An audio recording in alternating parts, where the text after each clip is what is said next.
How do interrupt service routines, ISRs, work in embedded systems? Imagine you're working on a robot that needs to react instantly when a sensor detects an obstacle.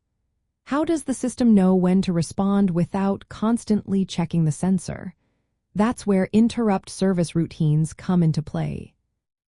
In embedded systems, when a hardware or software event occurs, it sends an interrupt signal to the microcontroller.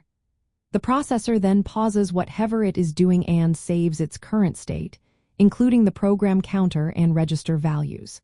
This step is important because it allows the system to remember where it left off. Once the state is saved, the processor jumps to a specific piece of code called the interrupt service routine. This routine is a small, dedicated function designed to handle that particular event. For example, if a button is pressed, the ISR might read the button state, set a flag, or start a process. The key is that the ISR executes quickly to avoid delaying other tasks. After the ISR finishes, the processor restores the saved state and resumes the main program right where it stopped. This process makes the system responsive to external events without wasting time on constant polling. It's like having a quick responder ready to jump into action whenever needed. There are two common ways to handle interrupts. One is called vectored interrupt handling, where each interrupt source has its own dedicated ISR. This makes the response very direct and fast.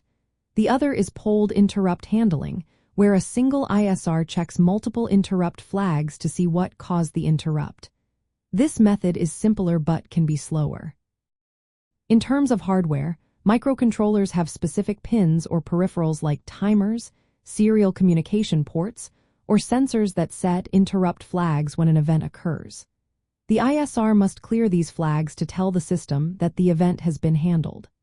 If the flags aren't cleared, the system might keep thinking the event is happening and keep jumping to the ISR. Designing effective ISRs means keeping them short and simple. They should only do what's necessary, like acknowledging the interrupt or setting a flag. Heavy processing should be done outside the ISR, in the main program, to keep things running smoothly. Sometimes, shared data between the ISR and main program needs protection, so programmers use special tools called mutexes or semaphores to prevent conflicts. In real-world applications, ISRs are vital for tasks like controlling precise timing, managing communication protocols, or reacting instantly to sensor inputs.